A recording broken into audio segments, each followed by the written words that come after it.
He stole hundreds of millions of dollars, falsified thousands of documents, led 20 federal agencies on a wild goose chase, and got away with it for far too long. A number of innocent companies found themselves in serious financial hurt, all due to the shady action of Habib Chaudhry. Banks and the FBI teamed up, creating the biggest ever anti-fraud coalition. And still, finding their man wasn't easy. How did it all play out? What happened to the money? And how can we avoid something like this happening to us? Stay tuned to find out. Once Habib Chaudhry had wound up his cunning fraudster scheme, the American financial sector found itself in disarray. Businesses and financial institutions were left feeling the effects of hundreds of millions of dollars of losses which seemed impossible to recover. When we look at the 10 biggest countries around the world in terms of GDP, which is the entire country's monetary value of its goods and services, the United States of America's credit card debt is almost $1,200 more than its nearest rival. That's per person. America is a nation reliant on credit. As technology advances and contactless payments become the norm, that reliance only grows. For every positive that the credit card provides, like ease of use, ability to splurge online, and the idea of buying now and paying later, there are also significant risks. As more Americans opt for credit cards, it simply opens up more avenues for criminals to steal. These days, banks are advertising more Visa and Mastercard promotions, encouraging higher spending limits, and lessening the strictness of applicant requirements, meaning that criminals, fake IDs in hand, can benefit financially in degrees far greater than ever before. And that's exactly what this man did. From 2014 to 2017, the Justice Department filed nearly 10,000 financial fraud cases against nearly 15,000 defendants, none of which, however, could so much as hold a mirror to our guest of honor, Habib Chaudhry. So let's take a step back. Who is this guy? How on earth did he manage to single-handedly defraud the fortress that is the United States financial system? Well, for starters, it wasn't single-handedly at all. He had a network of fraudsters at his disposal, able and willing to help him steal. But we'll get to that later. Chaudhry hails from Valley Stream, New York. That is right here. It was here that he was able to base his operation, collaborate with his network, and create a long-standing stream of fraudulent identification documents.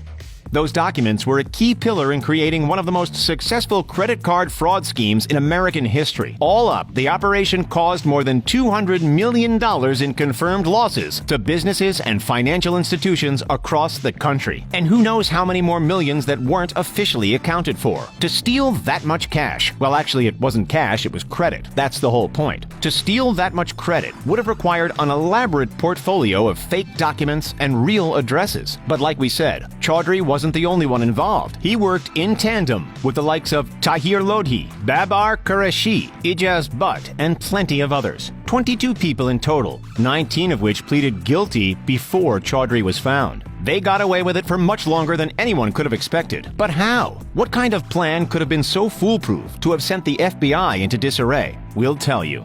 The scheme involved a three-step process. Step 1. Chaudhry and his colleagues would fabricate a false identity. Unless there was a case of coincidence, they weren't stealing a real persona, they were creating new people altogether. To build formal pieces of identification like passports, driver's licenses, birth certificates, bank accounts, and educational achievements like bachelor's and master's degrees, the thieves put in endless hours of work. You would assume that acquiring and creating these documents would be exceptionally expensive, although that's not quite true. Quite the contrary, in fact. A research team from safety detectives visited several marketplaces on the dark web and compiled the average cost of the necessary documents one would need to start a brand new life with a shiny new identity. Go ahead, take a guess. $1 million? $100,000? Nope. For an American identity, just a lowly $1,152. A mere sliver of the profit that these thieves would eventually make in the long run. That was step 1, create false personas.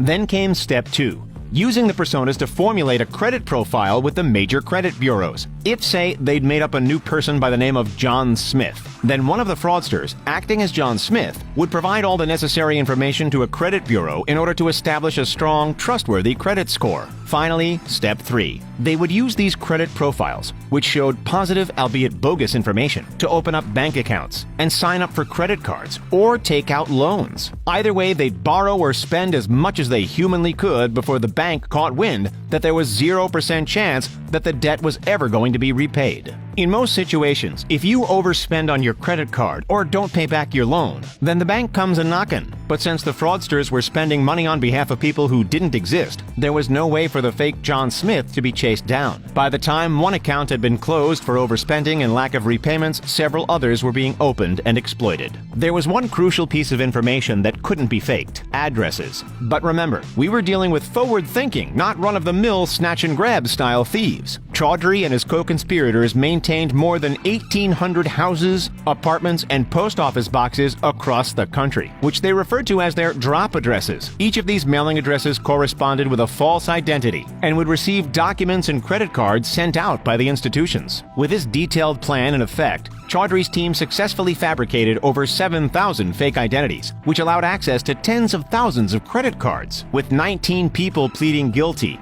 and adding Chaudhry to that list, plus 2 more yet to be caught, the $200 million would have turned into roughly $9.09 million in each person's pocket, assuming an even split. Not bad for what was probably just a few years of shady work. While it's not clear how each one of the scammers spent their money, we can infer that whatever was left of it was forced to be repaid upon arrest.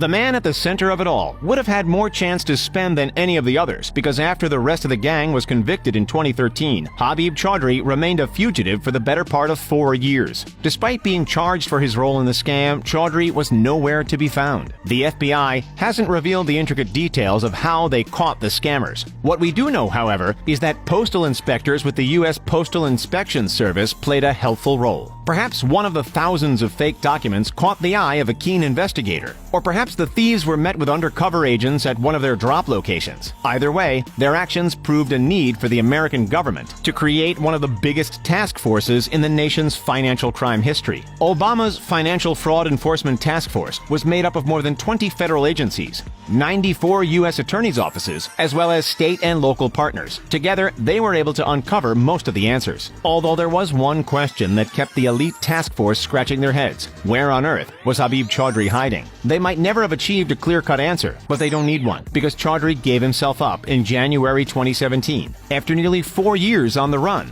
It's a good thing that he did, too, because the FBI would have likely been spending far more than they had anticipated. In 2020, of their entire $9.31 billion FBI budget, only $18.2 million is laid out to target and disrupt organized financial crime networks. What about the punishment? The conspiracy to commit bank fraud charge carries a maximum potential penalty of 30 years in prison and a $1 million fine, so a hefty chunk of the group's profits would have gone to covering their fines, plus legal fees. As for the rest, well, your guess is as good as ours. It could still be sitting in an offshore account to this very day. While the perps have been caught, the majority of the money that was stolen will never be paid back, leaving the unfortunate financial institutions to bear the brunt of the cost. It begs the question, how can they possibly recover from such a big hit? We envision a few solutions. 1, government assistance, while rare, could help recoup the losses. 2, the thieves could pay back their stolen money. But let's be honest, the chances of that happening are slim to none. The most likely solution, and the one that indirectly affects the rest of the population, is a deliberate change in interest rates. In order to rebalance their books, banks would need for the average customer to pay a little bit more interest on their credit cards or loans. When we focus on Chaudhry's scheme, the interest rate adjustments needed would be minuscule. $200 million in the grand scheme of things, spread across a number of institutions, isn't overwhelming. But when we factor in the long list of all ID fraudsters around the country who stole $16 billion in 2014 alone, then the need to recoup losses and the extent needed to do so grows significantly.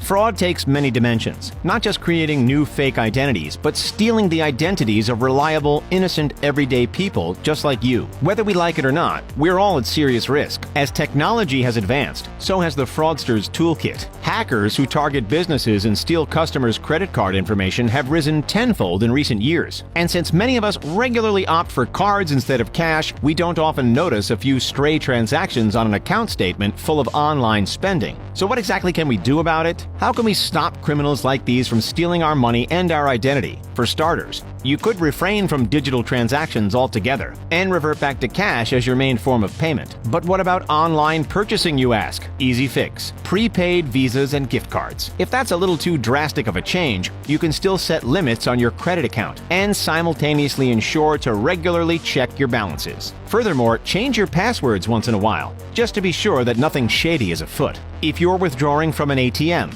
keep an eye out for pieces of equipment that seem like they just don't belong. Thieves have been known to install auxiliary card readers on ATMs, which steal your information as soon as you insert your piece of plastic.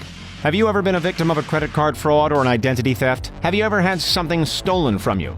And if so, what did you do about it? Let us know what happened in the comments. We would love to hear your story.